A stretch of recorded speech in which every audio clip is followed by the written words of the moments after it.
Our subject is rapid transit for St. Louis. Or maybe we ought to phrase it like this: rapid transit for St. Louis. The city of St. Louis now has a metropolitan area transit system consisting of buses with one remaining streetcar line to be phased out. The city of St. Louis, however, notably lacks a rapid transit system, and the distinction needs to be made clear right at the very start. Urban transit, generally speaking, is a system of passenger-carrying vehicles like streetcars or buses, operated for the use of the public along regularly scheduled routes in a metropolitan area. Rapid transit, on the other hand, has come to mean that part of an urban transit system that operates along an exclusive right-of-way. A bi-state bus on a public highway is not, strictly speaking, rapid transit, even when it is being driven at 50 miles an hour in light traffic. The reason it is not rapid transit is because it shares the right-of-way with automobiles, trucks, motorcycles, and any and every other kind of gasoline or diesel-powered rolling equipment licensed to use the public roads.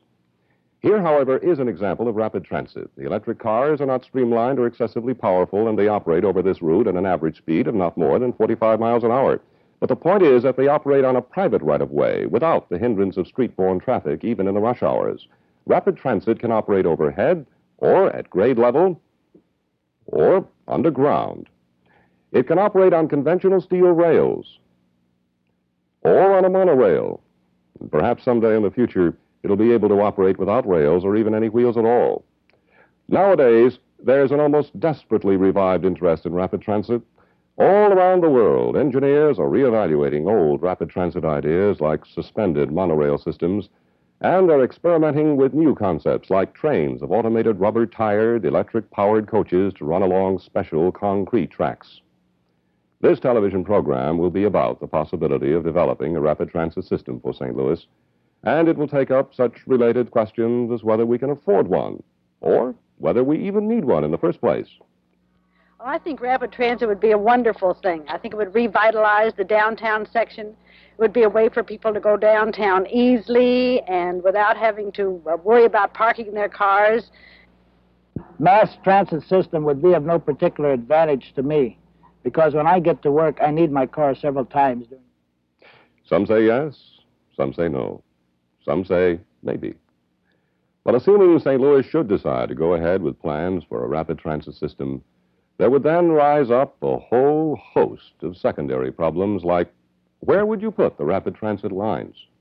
Could you make use of the railroad tunnel that runs under downtown St. Louis and across Eads Bridge? And what kind of a rapid transit system should St. Louis consider? Something futuristic and a little radical? Something conventional but tried and true? Well, these are some of the questions and considerations we shall try to put in logical order as this program proceeds. The subject of a rapid transit system for St. Louis is surprisingly important and surprisingly urgent. It is the development of a rapid mass transit system that I feel should have first priority among matters to be pushed on a regional basis.